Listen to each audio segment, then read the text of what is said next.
What's going on, everyone? So in today's video I decided to talk about something pretty interesting I've never seen any other YouTuber talk about in the community, and that is dirty ways people play Yu-Gi-Oh to win.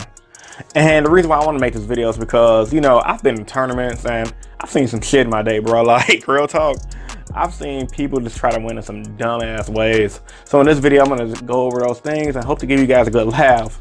So let's get into it. Without further ado, let's begin.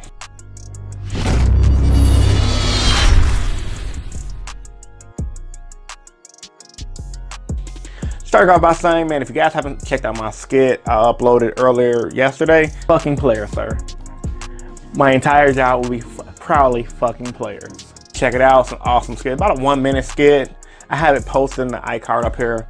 Really quick to watch. I like that, put in some decent effort into it.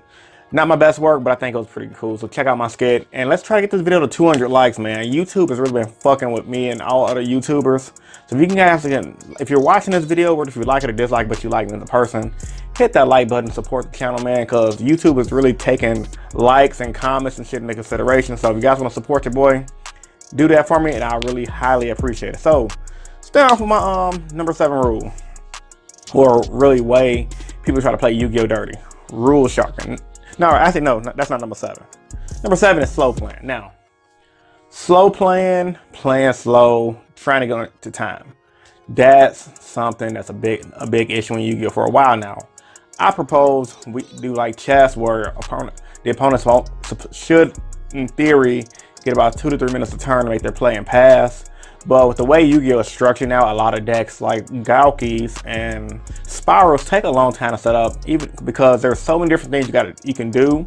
And with people constantly thinking, you're like, is this the right play or is this the right play? It's like you're in an automated mode, and if you try to think too fast, you're gonna fuck it up. So slow playing is a thing that's intentional, or if not intentional, but it's definitely a way people try to use it, take advantage of the opponent, because especially now with the new intermatch procedures, where as soon as time is called, they do like some little shebang. I don't know the whole full intermatch procedures. I'm pretty much kind of on like a little break from Yu-Gi-Oh, but from what I've heard, it's like the match ends and then you guys go based on life points, all kind of goof ass shit. Even if you're finna win, you could just lose because their opponent stalled you out. I had that happen to me at regionals where the opponent, I'm whooping his ass, but because time was called, we got our 5 turns. And actually no, it was because time was called and he was side decking. He fucking side decked for like 2 minutes and he ended up winning because he beat me game 1 and time was called. Dumbass shit. So people definitely will take advantage of you with the slow playing. So I highly recommend, if you think you're on a slow playing, call the judge and just be on the lookout for it. Number 6, rule sharking. Now this is the one that fucking makes me cringe, bro. Like, I hate rule sharks, bro. Rule sharks, people who pretty much, okay, if you're in a high level event, and I understand you're the YCS regionals and you want to win, I get that, right? Fine, shark me to an extent, but don't shark me saying, oh, you didn't normally summon this way. Or for example, I'll give you guys a prime example, 2016 nationals. It's like, I'm like X2, no, I'm X3.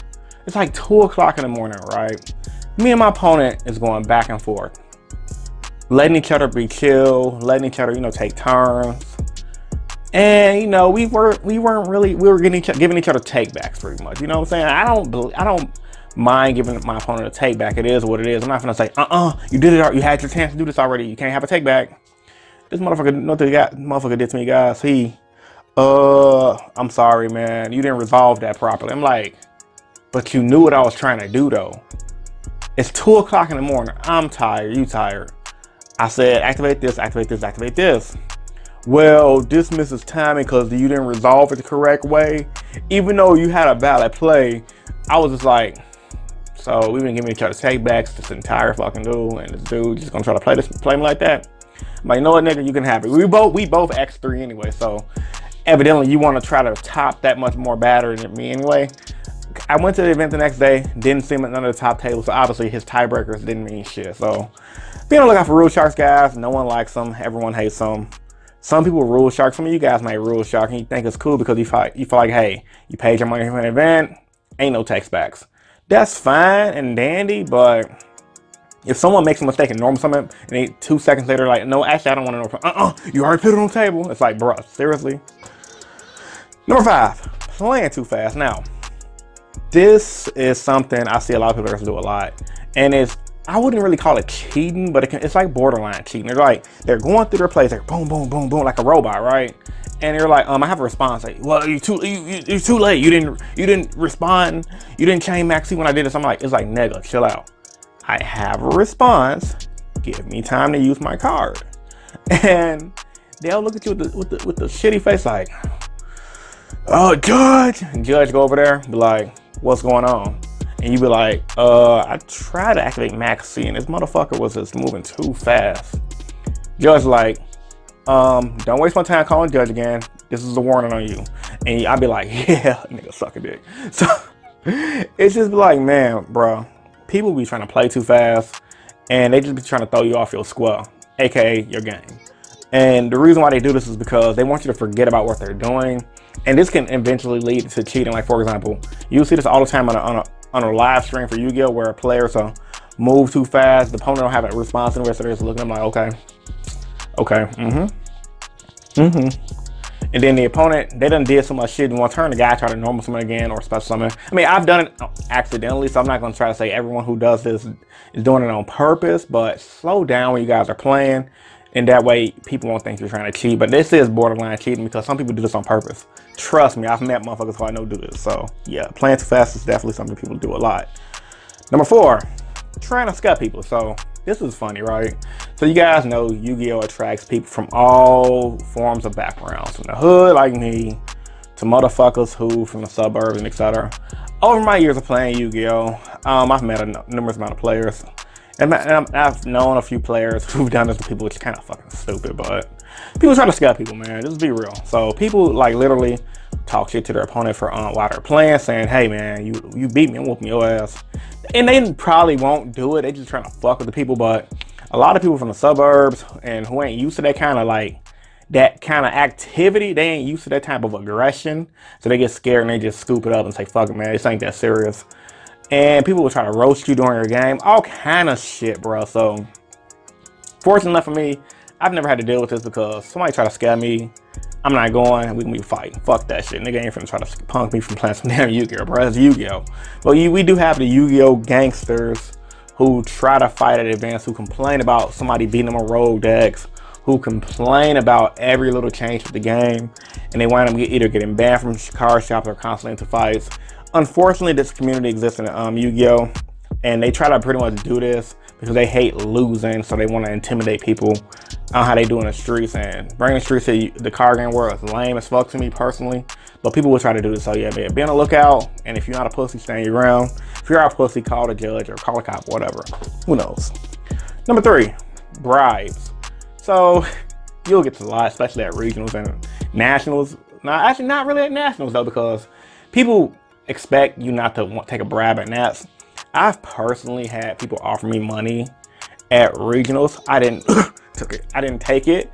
But with that being said, you know, people do this a lot because they want to get their invite. Some people are just so bad at the game. Hashtag your boy right here. Couldn't get his invite this year, but I wouldn't really want to try. Anyway, people really be on they bubble every event. They can't top. I believe seeing people give up cards for their invite. Just for a chance to get their invite. I've seen people literally go to every round, give their opponent 20 bucks, play out a game, and just shoot their way to get their invite. Some people try to get their way to get their invite. And this is a dirty way of playing Yu-Gi-Oh! Because you didn't really win. You like bribed your way to victory. And it shows because when they go to fucking nationals or the next event, they suck. And you see them at locals, they suck, but they wanted to compete at a high level so bad, they pay for it, which fucking sucks. But hey, shit happens. Those people don't deserve to get the top. But it's funny because if they get caught, they get banned. I know a guy personally who got banned for trying to, actually for taking a bribe at an event and for offering somebody a bribe at an event. He got banned for like 5 years. I think he quit, which fucking sucks, but hey, shit happens. Number 2. Ooh, man, that felt good. Pretending to be a scrub. Now, this really ain't dirty, but it can kind of throw you off your game. And a lot of players I've met over the years try to pretend to be scrubs while they're dueling you. For example, I was at regionals this past Well, back when I went to regionals this past season, when I was playing Heroes, my first regionals this season, September 2017. This guy played Zodiac, it was Zodiac Glad Beast, and he was pretending like he was a scrub. And he actually was a pretty solid player, you know what I'm saying? He was just playing a rogue deck, but he was very knowledgeable of the game. But he played with a Vanguard playmat, got his deck out of a garbage bag. I'm like, I know what this guy was doing. I'm like, I'm not stupid. I've been around the block a few times, and I've seen this all the time. So you guys don't think someone's a scrub based on their appearance or based on how they present themselves. Be alert when you see somebody use an anime playmat or a garbage bag. They might just be a really solid player. So be on the lookout, man. People try to throw you off your game. I mean, I personally think it's a waste of time. If you're a good player, just show that you're a good player. But people like to play mind games, so fuck them. And the last one, and you're probably gonna get this with a lot of girls that play. Luckily, a lot of girls I played that play Yu-Gi-Oh! Never did this, but I'm pretty sure it happens because it happened to me in Naruto one time. And that is sob fucking stories, bro. Like, I've seen people give out sob stories. Oh my, if I don't prove to my parents that, you know, I can do good at this card game, they want me to let me play, they want me to let me see my boyfriend, all kind of shit. And you just be like, okay, tag for game. I'm not giving up my game for nobody. Fuck that. Fuck your sob story. But people try to give you a sob story. And honestly speaking, it's sad. Like, oh man, I've seen people give out sob stories. And their purpose of this is to try to get you emotionally wrapped up into this situation where they can let you win. You'll get this from probably from people who, I really want to get my invite, man. I never had my invite. You're like, yeah, nigga, but you ain't getting today. Attack for game. So people will try to do this to win, guys. Just don't let it get to you, unless you're just a really nice person.